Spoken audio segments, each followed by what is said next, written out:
सामान्य हिंदी, ठीक है, ये हम पढ़ रहे थे। और इसमें हमने जान लिया क्या, स्वर के बारे में। किसके बारे में?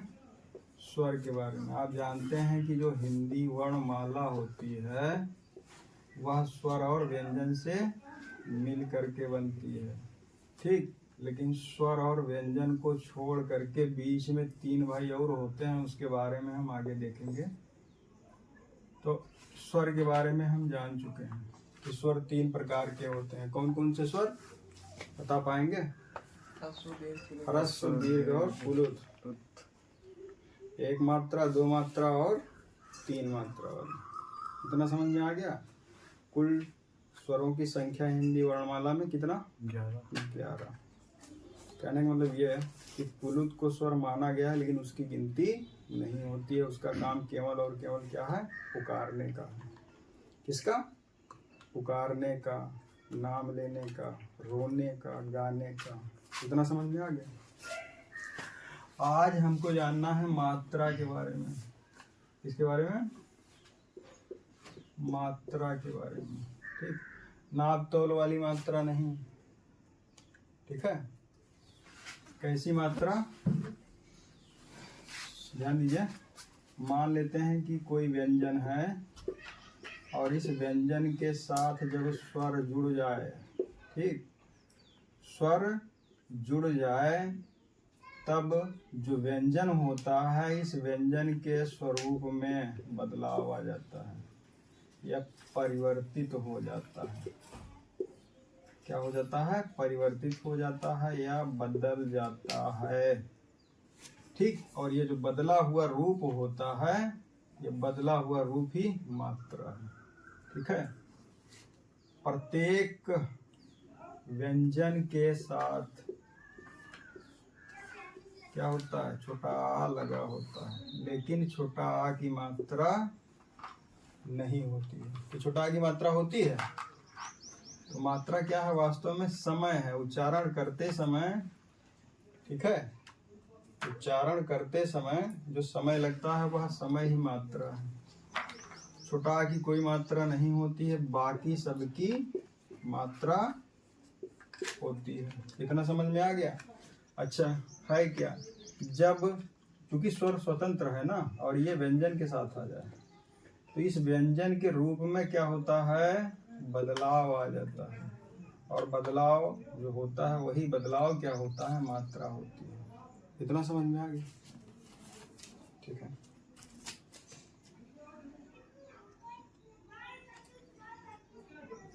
अगर हम आ रहित लिखना चाहते हैं तो क्या करेंगे? प्रत्येक व्यंजन के साथ हमने क्या कहा कि जितने भी व्यंजन होते हैं उनमें आ लगा होता है, लेकिन आ की मात्रा नहीं होती है।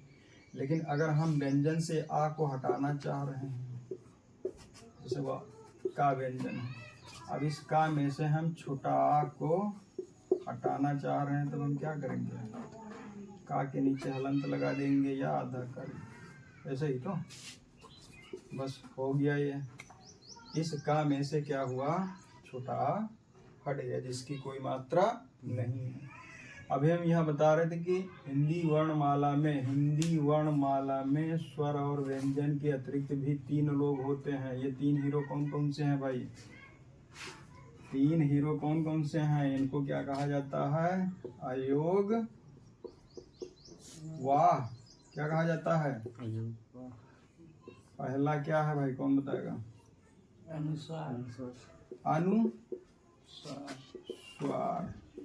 दूसरा अनुनासिक। तीसरा विसर्ग।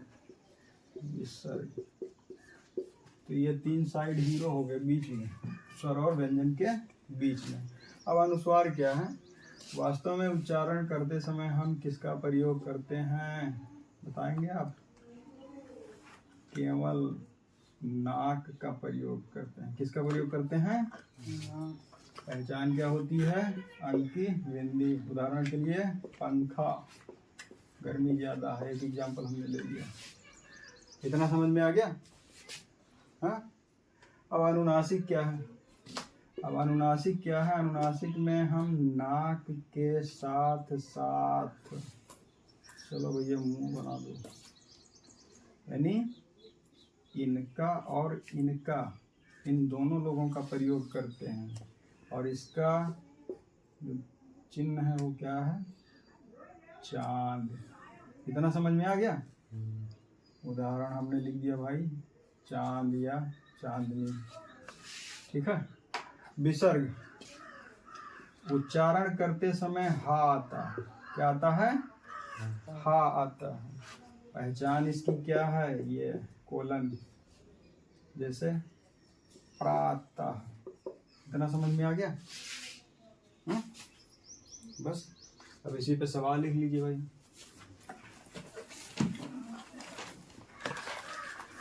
हिंदी वर्णमाला में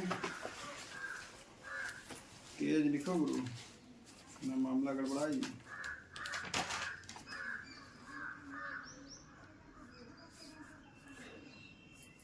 थोड़ा सा ध्यान देना है, विसर्ग जो है ये संस्कृत के शब्द हैं और हिंदी में प्रयोग किए जाते हैं। किसके शब्द हैं? विसर्ग संस्कृत भाषा है एक, प्रयोग कहाँ होता है? हिंदी में होता है। सवाल लिखिए। हिंदी वर्णमाला में पेज, हिंदी वर्णमाला में स्वर और व्यंजन के अतिरिक्त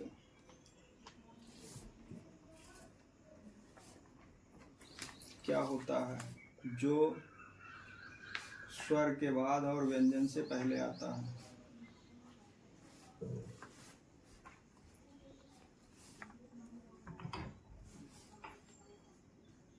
तो इसका उत्तर क्या हो जाएगा?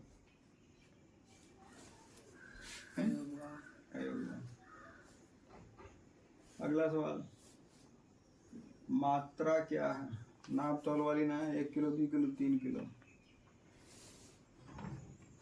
उच्चारण करते समय जो समय लगता है, ठीक है, किसी भी शब्द का उच्चारण करते समय जो समय लगता है वह समय ही मात्रा होती है। ठीक, इसका मतलब क्या हुआ कि जब स्वर व्यंजन के साथ जुड़ जाए और व्यंजन में परिवर्तन आ जाए, उस परिवर्तित रूप को स्वर की मात्रा कहते हैं। सबकी मात्रा होती है लेकिन छोटा की मात्रा नहीं होती। चलिए अगला लिखिए। अयोगवाह को कितने भागों में बांटा गया है?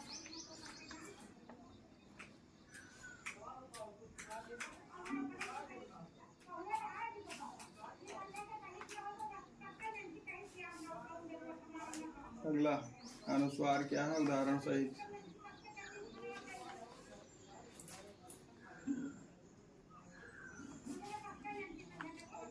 अनुनासिक क्या है? उदाहरण सहित।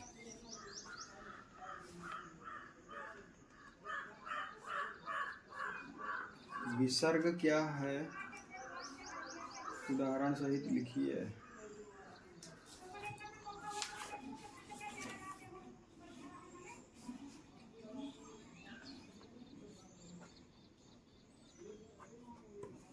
अगला सवाल, कौन सा ऐसा स्वर है जिसकी कोई मात्रा नहीं होती और सभी व्यंजनों के साथ जुड़ा रहता है?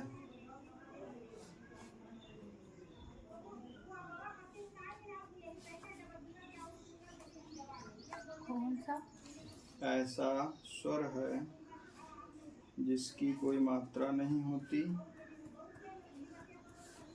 और सभी व्यंजनों के साथ जुड़ा रहता है?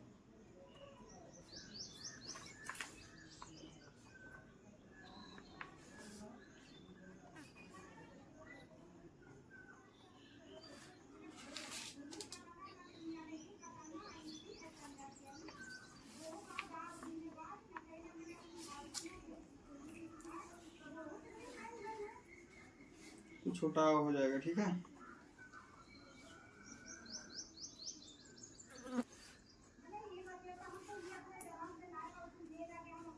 अगला सवाल है, किसी भी व्यंजन में से छोटा आ को हटाने के लिए हम क्या करते हैं?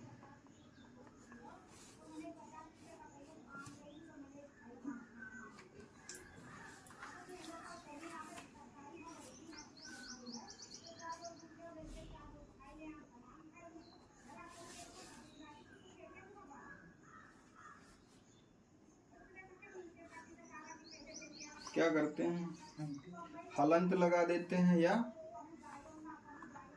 उस व्यंजन को आधा लिखते हैं। जैसे हमने लिख दिया का के नीचे हलंत या आधा का।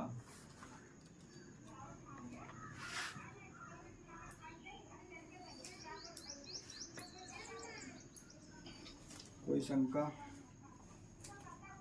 जिसका समाधान किया जा सके? है कुछ दिक्कत?